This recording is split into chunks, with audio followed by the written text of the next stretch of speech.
Hello, everyone. This is Scott. I'm doing this not so much as a lecture, but more of just some more details around a priority queue. I recognize that I kind of gave you an assignment and then haven't really talked in detail about what that assignment is. So I want to spend some time filling that gap. I also want to be careful that, right, today is Good Friday, and so this is a day off. Same with Monday. That's fine, but I just want to give you information now so that if you want to work on the priority queue project now, you can, right? If you want to start working on it next week on Tuesday, go for it. That's fine. I'm just trying to give you options. So this is just going to be kind of a quick overview of what a priority queue is and why we're talking about it right now. Okay, so let's get into it. This is a great slide. All right. So before we get too deep into it, I want to make sure that we're good with this idea of full and complete. This is the idea that really we care more about complete than we care about full. Our complete tree is going to be the lowest height possible, and then all of our unfilled nodes are going to be on the right. So in this case, we are both full and complete, but all we really care about is the fact that we're complete. The next node that would be added to this complete tree would be the left node off of this left child right here. All right. So let's do a really quick review of heaps. Our heaps is going to be a complete binary tree, and this is the important heapness. Every node is going to have a higher value than any of the children nodes of that node, right? So that's where the name heap comes from. The largest item is going to float up to the top, or the smallest items are going to get pushed to the bottom, depending on which way you want to say it. So our heap is going to be some binary tree. So that's just two branches where, again, this node value is greater than the child value. All right, so this is an example of a heap. Again, remember that it's okay to have a child on a height lower than a different child that have the incorrect, I shouldn't say incorrect, 31 is smaller than 41, so intuitively we would suggest that 41 should be higher. It turns out that it doesn't actually matter. All that it matters is the parent-child relationships are greater than, less than, 95 is greater than 50, 50 is greater than 45, 45 is greater than 41. That's all that really matters here. And right, as you practice doing inserts and removes, it becomes pretty obvious why. All right, so really quick, let's talk about that insert algorithm for a heap. This is adding an element to the heap. So this means we are going to add a piece of data. We then need to also make sure that the heap retains its heapness, right? This retains the largest item being on top, the smallest item being on bottom. So the first step in our insert is just going to be adding the new element in the rightmost bottom leaf. Right? This is the very farthest down in height and then all the way over to the right. And then we're going to check that child, right? This is a bottom node, so it has a parent. We'll compare the child node's value to the parent node's value, and if we need to, we'll switch them. And we'll keep doing that until the child node gets to be greater than its, well, I shouldn't say the child node, when we have the inserted node is greater than its children, but less than its parent. So we keep promoting up until that is satisfied.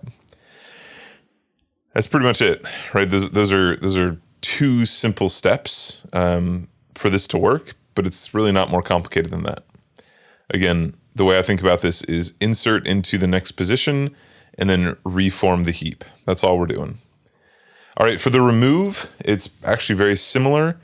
The first step we're going to do is we're going to remove that root. So that's the node in that top position. And we're going to swap it with the node in the rightmost bottom. Now, again, this seems unintuitive, but it makes our algorithm really simple. We're going to go down to that rightmost bottom element, and we're going to promote it. We're going to swap it with the root. We will then get rid of the what was the rightmost and is now either a duplicate or the root value. Either way, we can get rid of it. And then we need to check the nature of the heap. Now, when we're doing it this way, we're going down. We're going from the root down to the leaves. So to do that, we have to compare both of the child nodes of the root, right? We compare the two and we promote the larger of the two. And then we keep going down that subtree. All right. Now, you might still be scratching your head and saying, well, hey, Scott, why are we talking about priority queues? You're talking about heaps. We've talked about queues before. Why is a priority queue lecture filled with this heap conversation? Well, let's talk about queues really quick. So queues are going to be our adaptive container, one of our adaptive container classes, but it specifically was an adaptive container class over a associative container, and this heap isn't associative, right? So recalling back to our queues, we have the idea of a sequential container. We've got first in, first out. What's important here, and the distinction we're going to draw today, is that a normal queue is using the order to figure out the way that you access data. So the order is specifically the order of pushes. If I push Alice into a queue and then I push Bob into a queue, when I go to pull or pop, that means Alice will be the thing that I pop first. Bob will be the thing that I pop second. We're going to take a step away from that when we talk about priority queues, because in a priority queue, it's pretty similar, but the order is not based on the order, it's based on the value. So the top value is always going to be the largest item. Now I say largest or smallest because it turns out we have some levers we can pull there, but the idea being that our top value is always going to be the largest item in the queue. Now, right, when we're looking at methods, we're talking about push, that's adding an item. We're talking about pop, that's removing an item. We're talking about top, same thing as before, where we're accessing that top element. We're talking about size and empty. And again, this is where the connection should happen. Priority queues are just heaps, right? Like that's what we are doing here, is we are wrapping our heap in a queue-like structure. You can make an argument about like, wait, why are we doing priority queues if we could just do heaps? And there's a little bit of a complicated nuance between a heap is more of an abstraction. This whole idea of doing a heap over a vector is not the only way to do a heap. There's lots of different ways to do a heap. So when I say that priority queues are implemented as a wrapper around heap, what I really mean is our priority queue methods are going to be wrappers around a heap that is a vector-based heap. Now, that's all we've really talked about. There are other ways to do it. Now, this leads to the question of why do we care about this? Well, one thing that's particularly helpful is if we're doing like a simulation, we can certainly add things to a priority queue such that the most important or most recent thing will filter to the top. This way we can filter through data quickly. In an operating system, certainly the programs on your OS have different priorities. So in your operating stack, you might want to put programs that have a higher priority higher up on the queue. So when your OS is trying to figure out what's the next task to do, you will do the thing at the top of the priority queue. That's nice. Same with when we're talking about branch scheduling. So dealing with how we parse out different processes, right? All of these things happen using priority queues.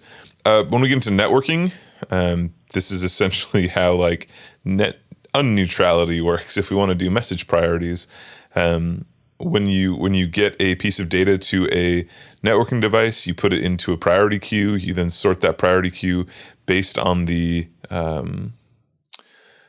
priority of that message. You process your higher priority messages first, then your lower priority messages. And really, it turns out that any form of sorting is going to potentially use a priority queue. If you imagine we want to take a array and we want to sort that array, we could push every element of that array into a priority queue and then pop every element of that priority queue out. And when we pop them, we will pop them in order. That's nice. That's cool. Now, right, it turns out that why are we talking about sorting? Well, you can use the same algorithm to sort an array that you can to sort a linked list. And that's not always true. We're going to talk more about sorting after we're done with maps. but you can't really perform like a binary search on a linked list. It just doesn't work that way. So in this context, we could certainly pull all the items out of a linked list, put them into a priority queue, and then pop them out of, well, top and pop out of that priority queue back into a sorted linked list. So right, these are just like different options that we get when we start using these priority queues. Now, one of the things that's important to this conversation around a priority queue is what is a requirement for the type that the priority queue can hold, right? So of the data that we're going to be putting into our priority queue, what's the requirement on that data? This is really important. It turns out that we have to have relational operators. At some point, our heap has to know, and I'm using air quotes, right? Our heap has to know how to compare two pieces of data to tell which one should be higher up than the other. Now, when I say no, really what I'm talking about is there has to be an overload for those relational operators. Once we've done that overload, then our heap understands how to move and process that data, right? You have to have at least the less than operator. Now, you could make the argument that you could also have the greater than operator. It just depends on how you're going to define your heap, your priority queue. And if you look at the standard, the STL template, they actually have the ability for you to define what that comparison function will be. So you can have a different comparison function depending on what you're doing. So right, that'd be similar to if you want to sort by, right, reviews on Amazon versus best-selling. You can select what method you're going to use to compare your objects. So if we're thinking about this person, right, this is just a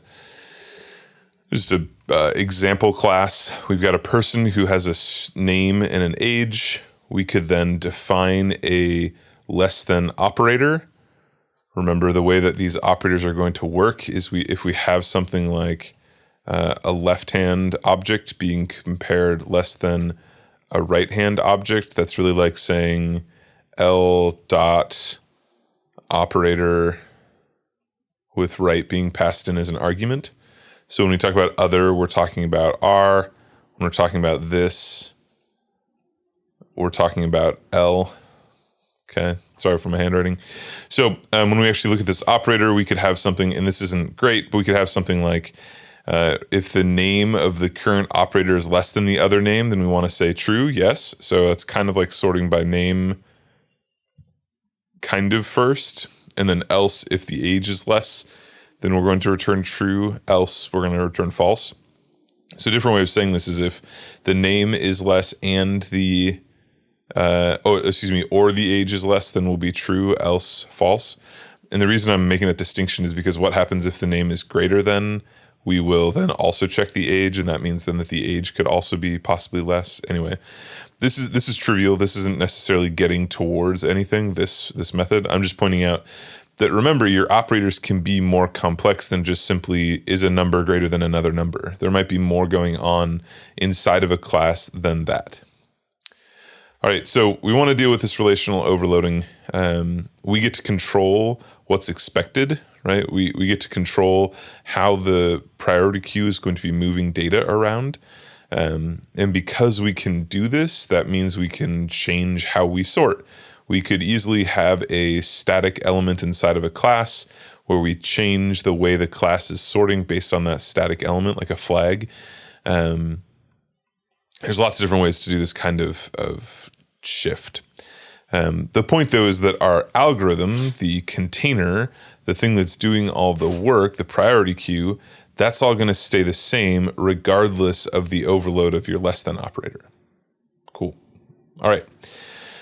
I think that is going to be it, right? I think you now have enough knowledge. You have enough context for what you're doing with your priority queue. It's very start with a heap, build your heap up to the priority queue. They're almost identical objects. I just want to make sure that we have a good kind of underpinning for what we're looking for with this priority queue. All right, go do it. Go work on it. Let me know if you got questions. I'll be around in various capacities all weekend if you've got questions, or we can talk next week. All right, have a good Good Friday and have a good Easter and have a good Easter Monday. We'll see you guys later.